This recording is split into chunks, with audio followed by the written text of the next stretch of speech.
At sa ibang balita, sugatan na natagpuan ang huling nawawalang climber ay inabutan ng pagbuga ng usok at abo ng Bulkang Mayon. Bukas na siya maibababa mula sa bulkan, gayon din ang mga labi ng 5 nasawi. Mula sa Albay, saksi si Micaela Papa. Dakong alas 3 ng hapon nang makita ng mga rescuer ang Thai national na si Bunchai Jatuponpong, may 1 kilometro mula sa bunganga ng Bulkang Mayon. Bukod sa mga pasot gasgas, may pilay rin daw ang Thai national. Dahil inabutan na ng dilim, bukas na siya mai-airlift at mananatili muna sa Camp 2 kasama ang mga rescuer. Hindi rin na ibaba pa ng rescue chopper ang labi ng 5 climber na kahapon pa unang natagpuan. Our problem is the weather and the slope of Mayon. Masyadong 45 degree ang angle niya. Hindi, kasi ang peculiarity po ng chopper is yung ground effect. So kailangan may ground siya sa ilalim. Ang nangyayari sa Mayon ay ang ground ay nasa gilid niya. Hihintay na lang daw makababa on foot ang mga rescuer, dala ang mga labi ng climber. Sa isang ospital, matyaga namang hinihintay at pinagdarasal ng 4 na na-rescueng Thai kahapon ang kasama nilang nasa bulkan pa. Kwento nila, alas 8 ng umaga kahapon nang may narinig daw silang tila rumaragas ang tren habang bumababa mula sa bulkan. The mountain explode. In front of me, it have a big rock. Me and Ben move to behind the big rock.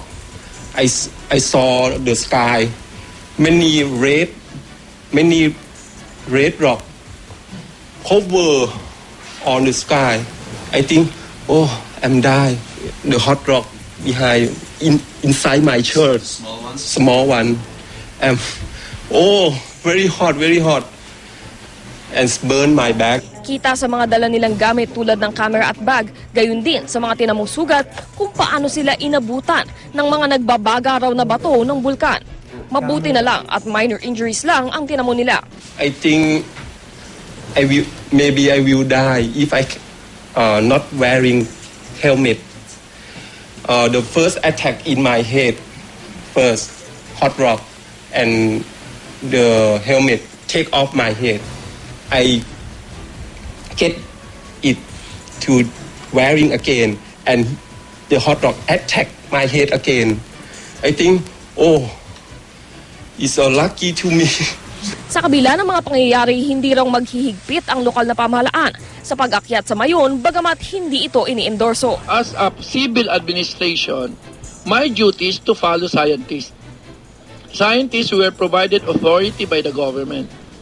In Alert Zero, there is no risk.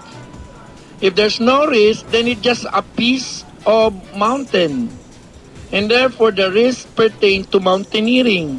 Ayon sa Office of Civil Defense Region 5, 21 ang kabuuang na-retrieve at nasagip ng mga rescue team. Hindi isinama sa tala ang 6 na climber na nakababa ng walang tulong. Mula sa Albay, ako si Micaela Papa, ang inyong saksi.